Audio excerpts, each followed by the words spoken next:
Hi everybody. So what do you think all these items have in common?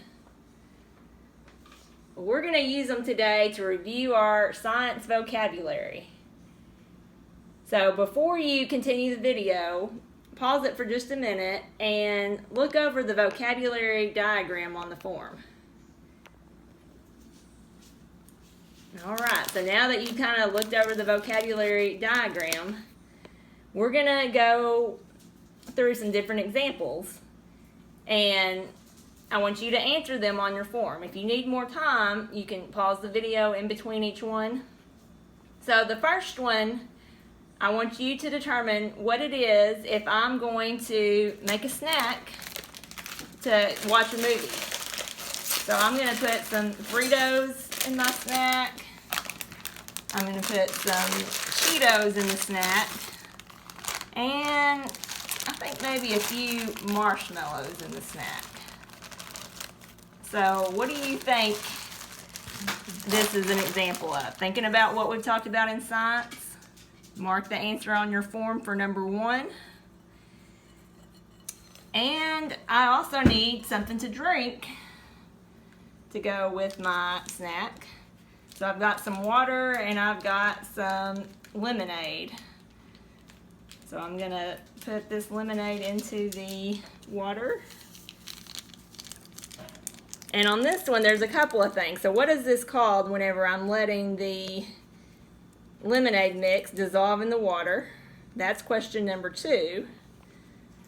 Question number 3 is, what is the water called in this example? And then question number 4, what is the drink mix called? So we've got question 1, 2, 3, and 4 now. And we'll just let that finish dissolving. Now then, for question 5, and actually 5 through 10, you're going to determine if each example is a physical or chemical change.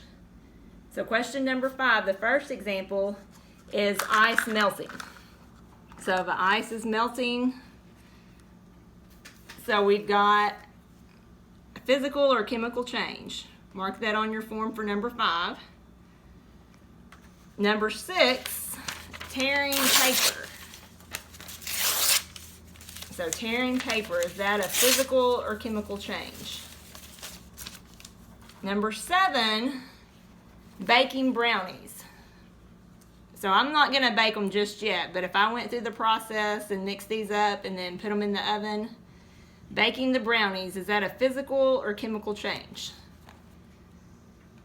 Then number 8, I'm going to mix some vinegar with this baking soda.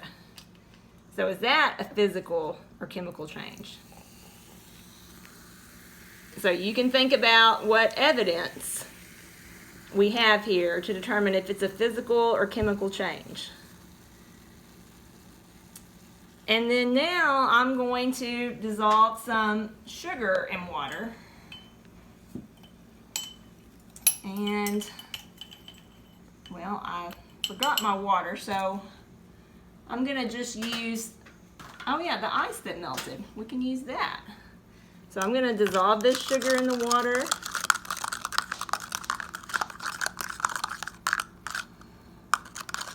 So is that a physical or chemical change?